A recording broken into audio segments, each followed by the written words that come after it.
9 मई 1540 और 1582 ये दो तारीखें आप याद कीजिए, क्योंकि आने वाले 8 मिनट के इस छोटे से वीडियो में एक ऐसी तारीख आपके सामने मैं बताने जा रहा हूँ जो आपके रोंगटे खड़ा कर देगी।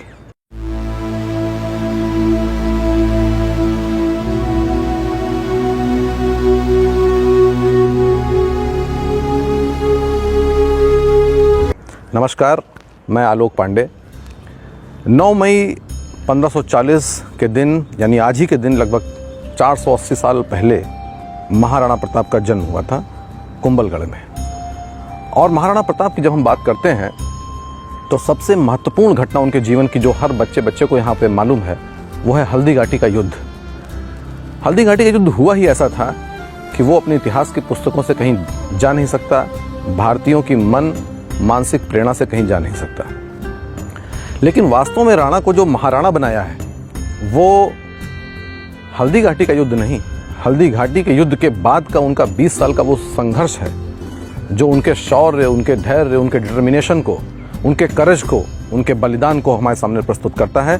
और आज भारतीय युवाओं के सामने जो एक हीन भावना की, और पर्टिकुलरली हिंदू युवाओं के सामने जो एक हीन भावना की स्थिति पैदा हो रही है, उसको दूर करने के लिए राणा के इस इतिहास को जानना बहुत ज़रूरी है।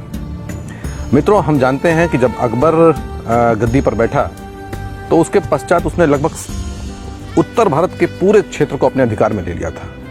लेकिन राजपूताना में सिसोदिया वंश एक ऐसा वंश था जो उस वक्त राणा प्रताप के अधीन था, जिसको वो जीत नहीं पा रहा था। और ये उसके लिए बहुत ज़रूरी था क्योंकि गुजरात का जो भी व्यापार था वो उसी क्षेत्र से होकर के करना पड़ता था। और एक दूसरा यानी स्ट्रेटेजिक पॉइंट ऑफ व्यू से भी ये इसलिए महत्वपूर्ण था क्योंकि सारी राजपूत सेना उसके सामने घुटने टेक चुकी थी सिवाय सिसोदिया वंश के। और जब तक वो उनके अधीन नहीं आता था तब तक पूरे राजपूताना की, पूरे हिंद की जो एक सॉवरेनिटी है वो उसके पास नहीं आ सकती थी। इसके लिए 1576 में हल्दी घाटी का बहुत ही प्रसिद्ध युद्ध हुआ जिसमें महाराणा प्रताप के पास मात्र 5000 की फोर्सेस और सामने जो मुगल फोर्सेस थी वो लगभग 30,000 की थी। लेकिन उसके पश्चात भी ये युद्ध इतना भयानक हुआ था कि 5 से 6 घंटे चलने वाले इस युद्ध में कई मुगल सैनिक मारे गए। राणा प्रताप को पीछे हटना पड़ा। चेतक का शौर्य हम इसमें देखते हैं जिसमें वो उनको सुरक्षित स्थान पर लेके जाता है, अपने प्राणों की आहुति दे देता है। लेकिन इसके पश्चात भी मुगल फोर्सेस को डिसीजिव विक्ट्री जो कहलाती है वो नहीं मिल पाई थी। महाराणा प्रताप कुंभलगढ़ और उदयपुर के क्षेत्र में चले गए थे और ये इतनी भयानक लड़ाई थी कि मान सिंह और बाकी मुगल फोर्सेस राणा प्रताप के पीछे उनको पकड़ने के लिए जा भी नहीं सकी, क्योंकि उनको मालूम था कि ये कहीं छुपे होंगे और फिर से अटैक करेंगे, हम बुरी तरीके से हमको हर्ट होगा। इसलिए मान सिंह वापस चले जाते हैं। जब वापस जाते हैं तो अकबर इतना नाराज होता है कि वो उनको अपने राज दरबार में घुसने नहीं देता है। जो बाकी मुगल सूबेदार और सेनापति गए थे उन सभी को डिमोट करता है, यानी उनका जो एक मनसब का सिस्टम था उस मनसब में सभी को डिमोट किया जाता है, सभी के स्टेटस को नीचे कर दिया जाता है। आप समझ सकते हैं कि अकबर को कितनी तकलीफ हुई होगी। इसके पश्चात असली संघर्ष और असली युद्ध इसके बाद शुरू होता है।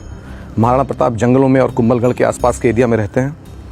अकबर यहीं पर चुप नहीं होता है। 1576 की इस घटना के बाद 1577 में एक फिर से फोर्स भेजी जाती है। ये फोर्स शाहबाज हुसैन, सैयद कासिम, सैयद हाशिम और मान सिंह तो थे ही, लगभग 30,000 की फोर्स फिर से राणा प्रताप के लिए जाती है। ये फोर्स भी हारती है और डिसीजिव विक्ट्री किसी को नहीं मिलती है। अकबर वापस बहुत नाराज होता है।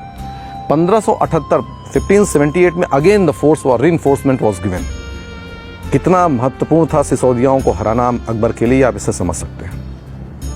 ये फोर्स भी शहबाज खान के अधीन जाती है और इसमें एक बहलोल खान का भी एक नाम आता है सेनापति का, जो बहुत लंबी हाइट का और बहुत ही क्रूर व्यक्ति था। ये भी वहाँ जाता है। राणा प्रताप इसमें भी नहीं हारते हैं और दोनों में से किसी को भी निर्णायक विजय प्राप्त नहीं होती है। इसके बाद 1579 में फिर से ये सेनाएं जाती हैं शहबाज खान, बहलोल खान और मान सिंह के नेतृत्व में। लेकिन ये फोर्सेस भी राणा प्रताप को हरा नहीं पाती हैं। राणा प्रताप गुरिल्ला पद्धति से लड़ाई करते हैं और अंततोगत्वा मुगल सेना पीछे हटती है। 1580 में फिर से अटैक होता है। यानी देखिए अकबर के लिए कितना महत्वपूर्ण था। हर साल एक नई फोर्स के साथ वो राणा प्रताप को अधीन करने के लिए फोर्स भेज रहा था। 1580 में जो फोर्स जाती है उस फोर्स का जो नेतृत्व कर रहे थे वो मशहूर उर्दू सेनापति और उर्दू कवि अब्दुल रहीम खान खाना जी थे। इस फोर्स को भी किसी भी तरीके की सफलता नहीं मिलती है। ये फोर्स भी वापस जाती है। लेकिन इन लोगों ने पूरे प्रकरण में ये काम किया कि 36 डिफरेंट लोकेशन पर मुगल चेक पोस्ट बनाई और सब जगह लगभग 1000 2-2 हज़ार की फोर्सेस रखी। यकीन मानिए कि जो राणा प्रताप को हराने के लिए फोर्सेस भेजी जाती थी वो फोर्सेस 2, 5, 10 हज़ार की नहीं, 30, 40 हज़ार की मुगल माइटी फोर्सेस होती थी। आप कल्पना कर सकते हैं कि complete Mughal forces, Mughal army का लगभग 40 to 50% महाराणा प्रताप को हराने के लिए लगा था और लगातार लगा था। 1581 में 1 साल राणा प्रताप को समय मिलता है क्योंकि उस साल कोई भी उनके ऊपर अटैक नहीं होता है और ये वही समय था जब भामा शाह जैसा एक नगर सेठ उनके पास आता है। और कहावत इस तरीके की, मैं हल्दी घाटी भी गया हूँ, देवार भी गया हूँ, अन्य क्षेत्रों में भी गया हूँ, चावंड भी गया हूँ। कहावत वहाँ की ऐसी है और वहाँ के लोकल लोगों का कहना ये है कि ये इतने पैसे दिए गए थे कि 12 साल तक 25,000 की फोर्स बिना किसी दूसरे डोनेशन के ऊपर रह सकती थी और कायदे से मेंटेन किया सकती थी। भामा शाह का नाम इसीलिए अमर है और राजस्थान की सरकार में और बाकी अन्य सरकारों में कई योजनाएं उनके नाम पे चलती हैं। 1581 के बाद 1582, 16 सितंबर 1582 का दिन आता है।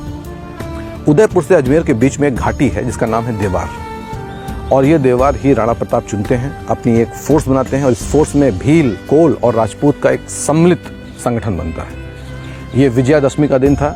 महाराणा को ये यकीन था कि आज के दिन हमको आर या पार की लड़ाई लड़नी है। लगभग 50,000 की फोर्स सामने, 10-1 हज़ार की फोर्स जिसमें भील, तीर, कमठे लेकर के अपना युद्ध कर रहे थे। विजयादशमी के दिन जब पूरा भारत, तत्कालीन भारत दिए जला करके भगवान राम के अयोध्या में आने की पवित्र अवसर को सेलिब्रेट कर रहा था, उस समय महाराणा प्रताप अपने फोर्सेस के साथ अटैक करते हैं। ये वही इम्पॉर्टेंट युद्ध है जिस युद्ध में बहलोल खान को राणा प्रताप ने तलवार के एक वार से 2 फाड़ कर दिए थे। और 1582 में विजयादशमी के अवसर पर 1971 के बांग्लादेश वार में जो 90,000 सैनिक भारत के सामने बांग्लादेश में सरेंडर करते हैं, उसके बाद नंबर 2 का इन known history of India biggest surrender होता है। 36,000 मुगल आर्मी के सिपाही महाराणा प्रताप के सामने सरेंडर करते हैं। ये पूरे दिन चलने वाला ऐसा भयानक युद्ध था जिसमें डिसिसिव हार होती है मुगल आर्मी की और चित्तौड़ को छोड़कर, केवल चित्तौड़ के किले और उसके आसपास के एरिया को छोड़ करके कंप्लीट मेवाड़ महाराणा प्रताप के अधीनता में आ जाता है। जो उन्होंने शपथ खाई थी कि मैं उदयपुर के या किसी भी महल में जाकर के रहूँगा नहीं, मैं कभी भी पलंग पर नहीं सोऊंगा जब तक मुझे ये डिसिसिव विक्ट्री नहीं मिल जाती। ये विक्ट्री लगभग इनकी ये जो उन्होंने प्रतिज्ञा ली थी, ये प्रतिज्ञा लगभग पूरी होती है और महाराणा बनने का जो उनका सफ़र है वहाँ ख़त्म होता है। ये इतनी डिसिसिव हार थी कि इसके पश्चात अकबर को 1584 में वापस आना पड़ा। 6 महीने तक उसने वहाँ कैंप किया, उसके बावजूद महाराणा प्रताप को नहीं हरा पाया और वापस आगरा चला गया। लेकिन ये जो बैटल ऑफ देवार है, ये दीवार इंडियन हिस्ट्री में आपको कहीं नहीं मिलेगी, या इसका उल्लेख भी किया जाएगा तो केवल 1 लाइन या 2 लाइन में किया जाएगा। मैं खुद IAS की तैयारी करते समय हिस्ट्री को एज ऑप्शनल मैंने पढ़ाई की है, बहुत पढ़ाई की है, 6-7 साल पढ़ाई की है और बहुत किताबें पढ़ी हैं। लेकिन जो बैटल ऑफ दीवार है, ये बैटल ऑफ दिवेर हमको कहीं भी दिखाई नहीं पड़ती, या दिखाई भी पड़ती तो 1-2 लाइन में। भारतीय युवाओं, विशेष रूप से हिंदू युवाओं में जो हीन भावना की भावना है और वो इन्फीरियरिटी कॉम्प्लेक्स से अपनी नज़रें नीचे करके चलते हैं, उनके लिए जानना बहुत ज़रूरी है। मैं पूरी एक सीरीज़ लेके आऊँगा जो untold, unsung important battles of India हैं, जिसमें भारतीय राजाओं ने बहुत ही दम के साथ, भारतीय रानियों ने बहुत ही साहस के साथ ये युद्ध लड़े हैं और जीते हैं। इनको आपको बताने के लिए इस बैटल ऑफ दिवेर का ना तो कोई उपन्यास बना है, ना कोई बॉलीवुड की मूवी बनी है, ना हिस्ट्री की बुक्स में उनको वो सूटेबल प्लेस मिला है जो उसको मिलना चाहिए था। चावंड अगर आज आप जाएंगे, हल्दी घाटी अगर आप जाएंगे, तो वो टूटी फूटी सड़कें और टूटे फूटे दीवार जिनमें पेड़ उगाए हैं, ये चीख चीख के कह रहे हैं कि हमारे भारतीय इतिहास में, हमारे गौरव में इनको स्थान देना चाहिए। एक और इम्पॉर्टेंट बात है कि मेवाड़ का जो राज चिन्ह है, अगर उस राज चिन्ह को आप देखें तो उसमें बीच में उगता हुआ सूरज है, एक तरफ भील और कोल हैं और एक तरफ क्षत्रिय समाज है। ये भी बताता है कि इंडियन हिस्ट्री में जाति के लिए कोई स्थान नहीं था। महाराणा की सेना में सारी जाति के लोग, चाहे वो तथाकथित लोअर क्लास हो, तथाकथित अपर कास्ट हो, सब साथ में मिलकर कंधे से कंधा मिलकर के युद्ध करते थे और तब उन्होंने वो जीत हासिल की। मैं सहारनपुर में डिस्ट्रिक्ट कलेक्टर रहा हूँ।